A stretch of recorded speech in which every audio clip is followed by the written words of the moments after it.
Hello BookTube, Books with Bangs back again with another video in this One Beautiful Malazan Scene series. If you haven't seen the other videos in the series, you can find those in a playlist on my channel. Again, I'm pretty new to this whole BookTube thing, so if anyone has any suggestions about how I might be able to make my channel and videos a little easier to navigate, maybe a little easier to find, I'm all ears. Please let me know down in the comments below. So far I have 3 other videos in this series. Each one of those so far has been analyzing one scene from each of the first 3 books in Malazan Book of the Fallen.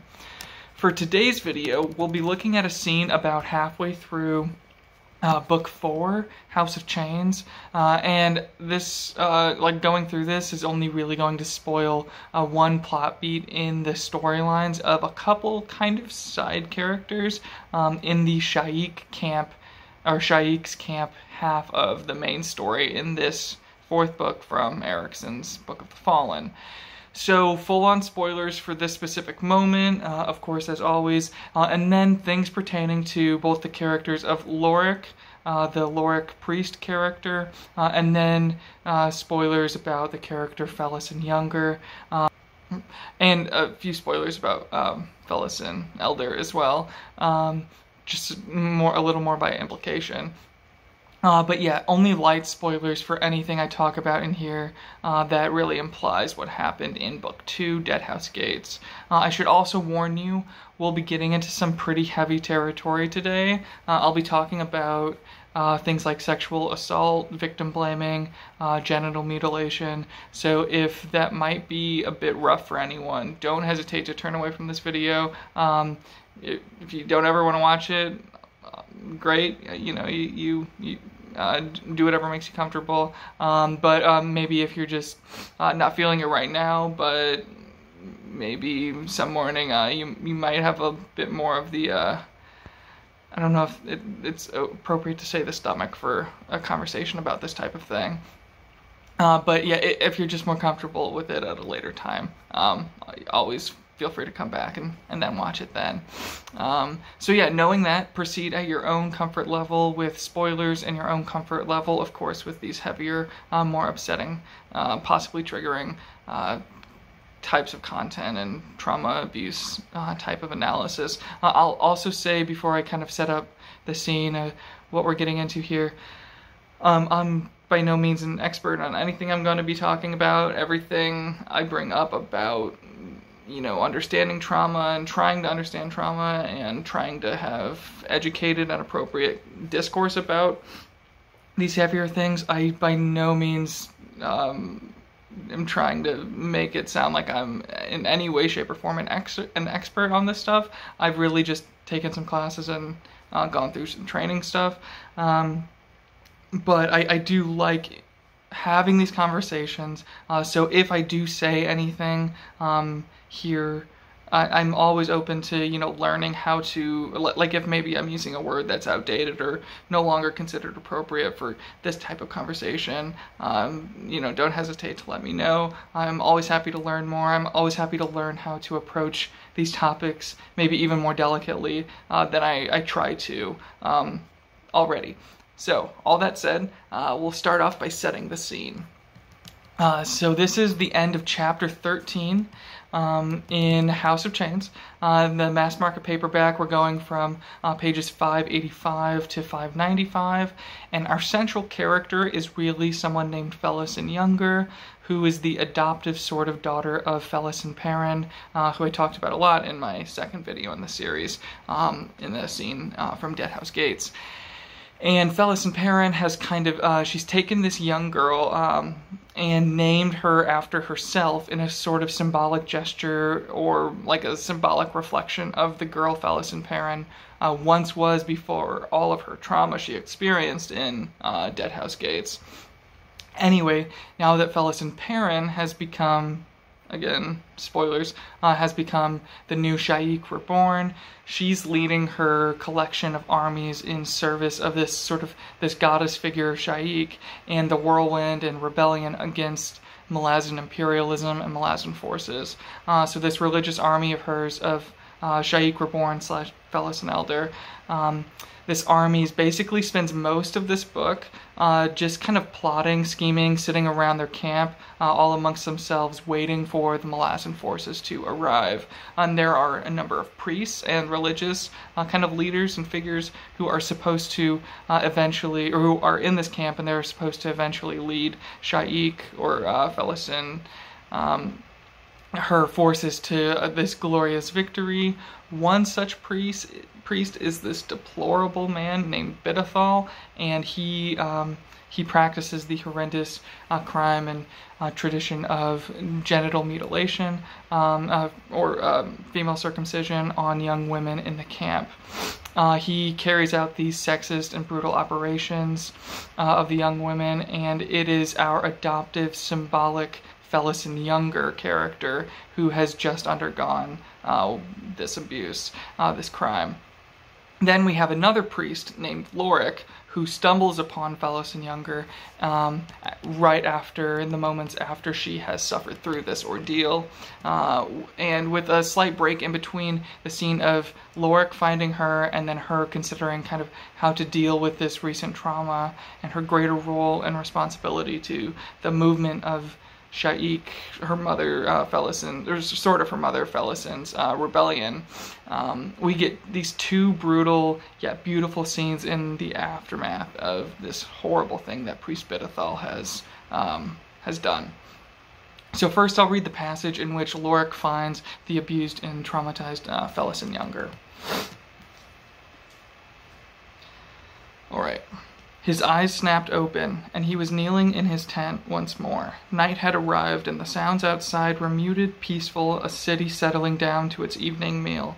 Yet he knew something horrible had happened. He went still, questing outward.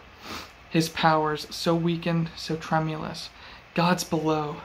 A swirl of violence knotted upon itself, radiating waves of agony. A figure small, twisted inward in shredded clothes, soaked through with blood, crawling through darkness.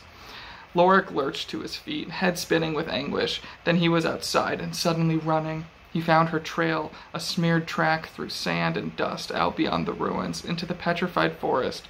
Towards, he knew instinctively, the sacred glade that had been fashioned by Toblakai. Quick insert here, Toblakai being a character, another really important character to this book. Not super important for this scene we're looking at, other than he's kind of a friend of Felison Younger, and he made this glade, and he is gone from the camp right now. So Lorik knows that, or finds Felison Younger making her way towards this, what she considers to be a safe space. But there would be no succor for her there, another abode of false gods, and Toblakai was gone, off to cross blades with his own fate. But she was without clear thought. She was only pain lancing out to fire instincts of flight. She crawled as would any dying creature.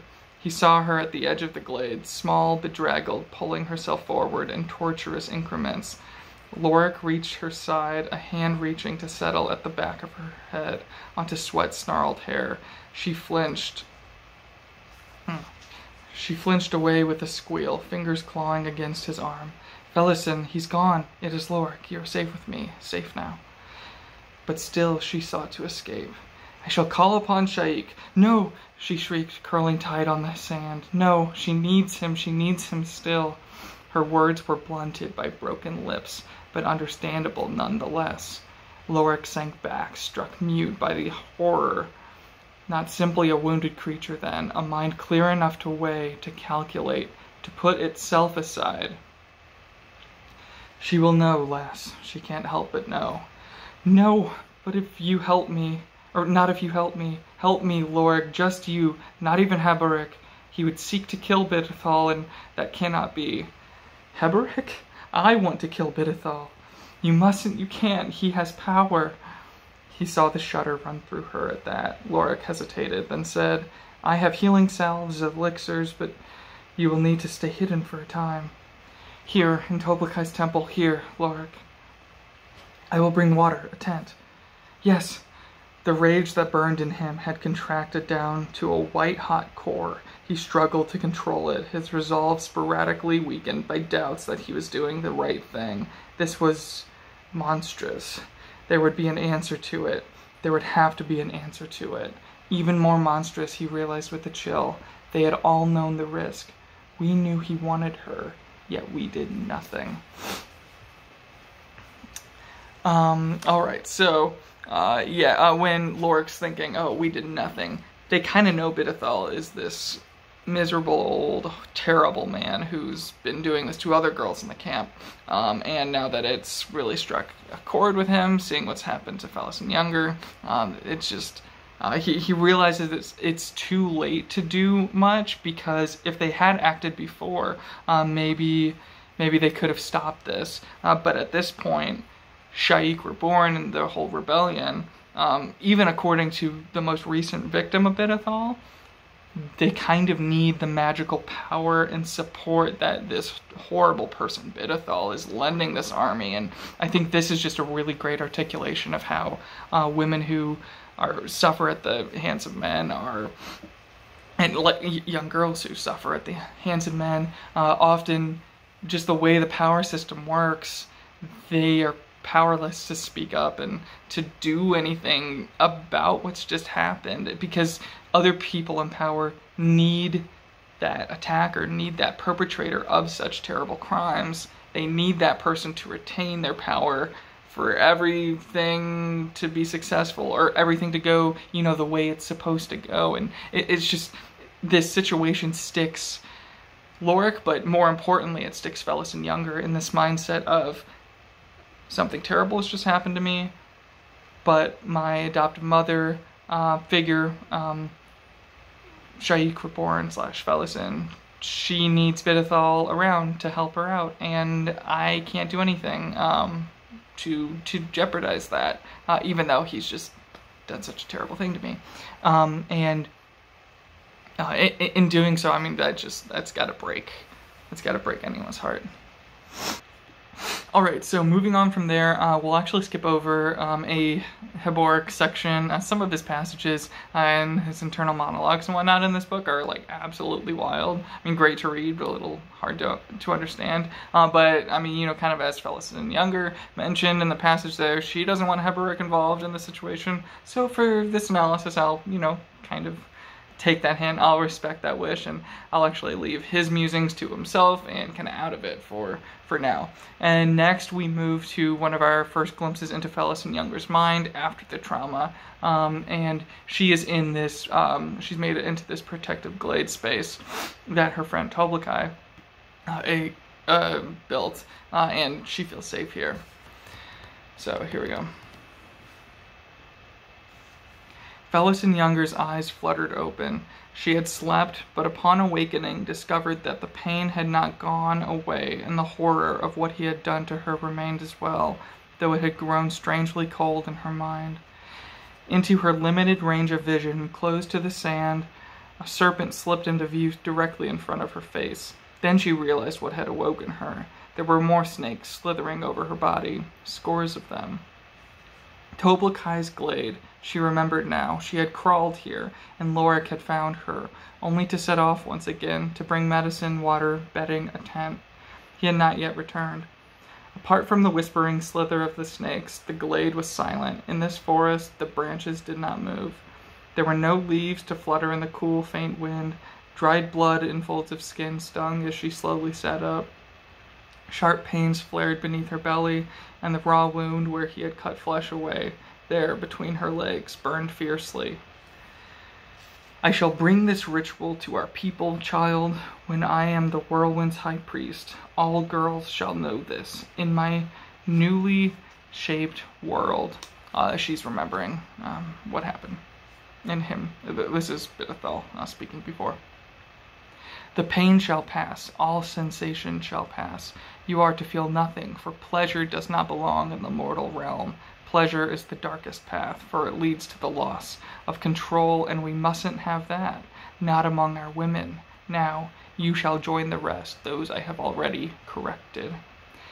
Two such girls had arrived then, bearing the cutting instruments. They had murmured encouragement to her and words of welcome. Again and again, in pious tones, they had spoken of the virtues that came of the wounding, propriety, loyalty, a leavening of appetites, the withering of desire, all good things, they said to her. Passions were the curse of the world. Indeed, had it not been passions that had enticed her own mother away, that were responsible for her own abandonment, the lure of pleasure had stolen Felison's mother away from the duties of motherhood. Felison leaned over and spat into the sand, but the taste of their words would not go away. It was not surprising that men could think such things, could do such things, but that women could as well. That was indeed a bitter thing to countenance. But they were wrong, walking the wrong trail. Oh, my mother abandoned me, but not for the embrace of some lover. No, it was Hood who embraced her. Bidethal would be high priest, would he? The fool, Shaik, would find a place for him in her temple, or at least a place for his skull, a cup of bone to piss in, perhaps, and that time was not long in coming.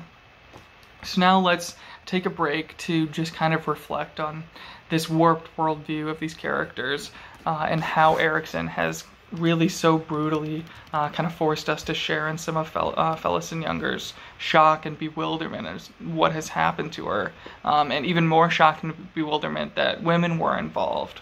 While this is a reflection of this reality of terrible cultural practices in certain parts of the world, even today, I do think people in our world kind of tend to think, oh, well, at least I live in a part of the world where we don't have to worry about this sort of thing. But this is the beauty of Erikson's series, or one of the beautiful things I think he does, is he really forces us to worry about this sort of thing. And I would argue being forced to consider such things really broadens everyone's kind of individual capacity for empathy. I'd also add that this passage, particularly right before I paused here, introduces more consideration for the ways in which women are forced to experience and cope with traumas in certain cultures. And these are things that a lot of men just never have to deal with, things men have to think about far less often. So for a novel, a fantasy fiction novel at that, to bring these topics to the forefront of our minds, I think this is just a testament to the power of not only the genre and the medium, but really a testament to Erikson's ability to do so in such a thought-provoking manner. And kind of on that point, some of the thoughts that this really provoked in me, I'll go down just a slight digression here, a little bit away from the points of this scene, but I'll try and bring it back, I'll try and tie it in. Yeah, so reading through this passage, Felison Younger is particularly horrified here that that women held, or at least were manipulated into holding this violent, sexist view, and that they would help Bidethal with his crimes. She, on the one hand, could expect it from someone like Bidethal, but not the people of her own gender, closer to her age. And now kind of let me maybe do a little audience participation. Let me ask you a question. Can you think about any times in your life where you've heard someone criticize maybe assault victims for, you know, any number of reasons? Things like, oh, I would never have dressed like she did, or, well, how much did she have to drink? And then at some point she must have been asking for it, right? She shouldn't have been leading him on. This poor guy, this girl is probably just trying to get his money, stuff like that, and on, you know, just these kind of really sickening, ignorant, horrible questions that come up post any kind of sexual assault, gender-based crime situation, especially when it comes to like high-profile, widely reported types of situations like this. And here, Bidethal isn't just some random old guy. He's a very powerful priest in Shaik's camp. So first, have you ever heard people raise those types of insensitive questions? And then secondly, have you ever heard women ask these insensitive questions even when the victim in question was a woman herself? I know I personally have, and this always, before I kind of did some trainings and read up a little more on this sort of thing, this always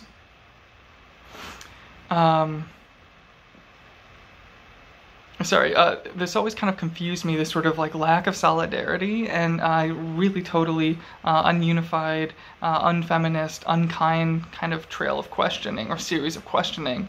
And then I started to learn that one explanation as to why women might be extra critical of other women victims is that the more like an assault victim we are, any one of us, personally, the more we have this kind of gut instinct to distance ourselves as much as possible from that victim, because we're afraid that this could happen to us.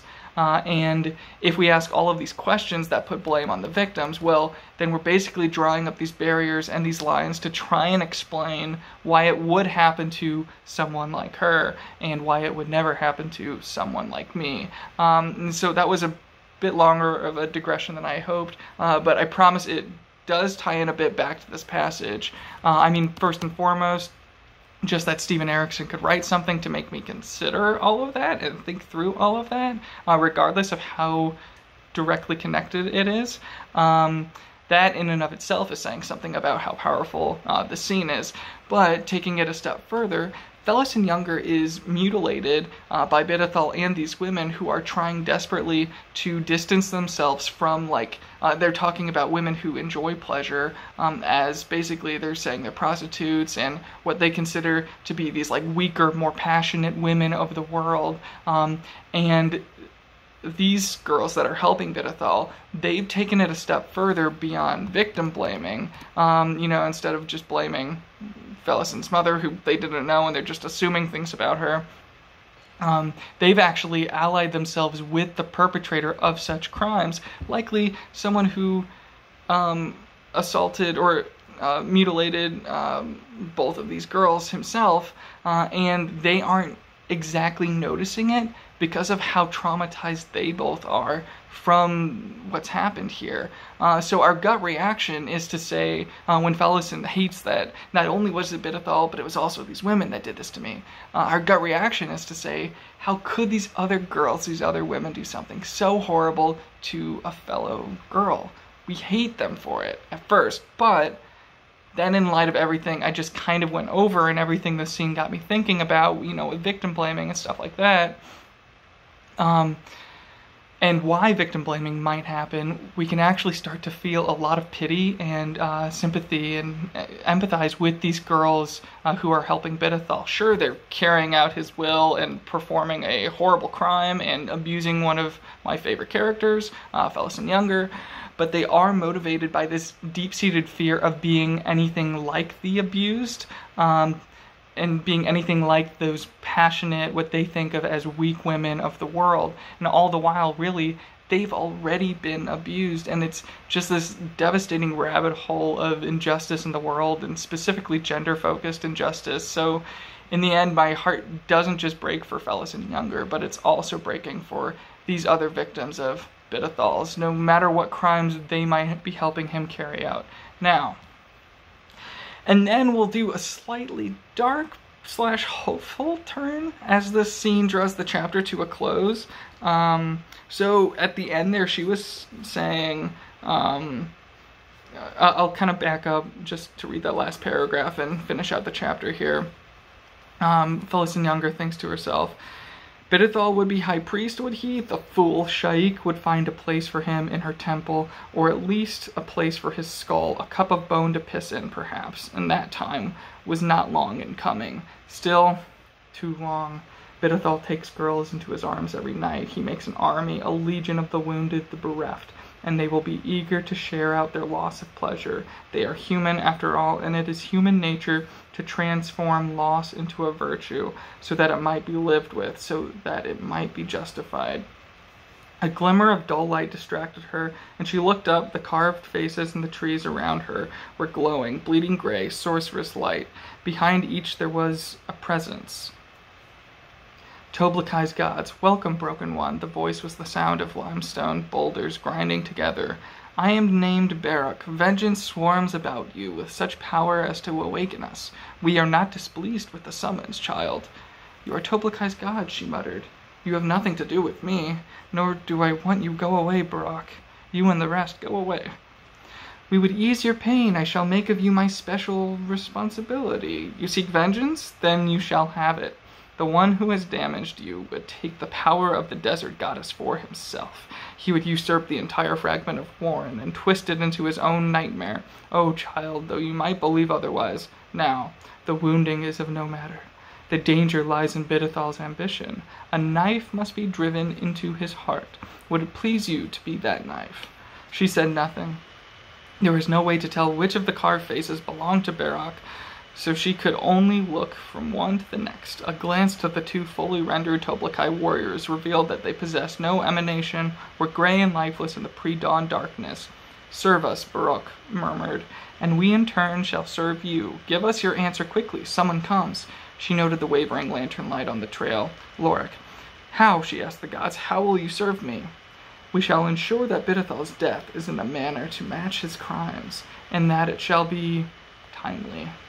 And how am I to be the knife? Child, the god calmly replied, you already are. So, this is like this kind of way to end the scene has a lot more action and kind of more like vengeful, aggressive kind of response to this horrible crime that's just happened that we've been, sitting and just dealing with the trauma of. But this god comes along and she doesn't know if she could trust him. She doesn't know really what this god's game is, why he's using her. Is this god gonna end the way gods might do to other people, abuse her sort of in turn? What's his game? But what he does do, and kind of through him, what Erikson does, through this god, what Erikson does is promise us, the reader, some kind of vengeance, some kind of just answer to what Bidethal's done. So even with all of this horror and trauma of what Bidethal's done to Felicen Younger, we get this sort of weird light at the end of the tunnel. With this like godly promise of justice and retribution, no matter how tainted it is by our unease and caution when it comes to who this god actually is, and for whom this god might serve, or who serves this god. But with this sort of intervention, Erikson's basically promising Felicen Younger and the readers that despite how silent she feels she needs to be, and despite her pleas to prevent others from hurting Bidethal, to, keep her mother figure, Felicen Elder, in power, these gods, or this god and Erikson, still give us this glimmer of hope and promise us that that something will be done to try and right this terrible wrong, or at least to get back at Bidethal for being the monster that he is. Phew, okay. That was a heavier video today, and when I started writing up notes, I honestly didn't intend to go down quite that rabbit hole. It did, but all in all, I'm glad I got to address some of those issues, and I'm glad I got to point out how responsibly Erikson handles such heavy content.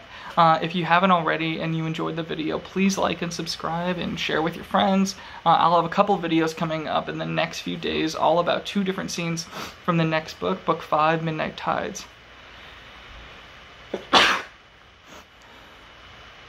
So far, I've been keeping it to 1 scene and 1 video analysis per book.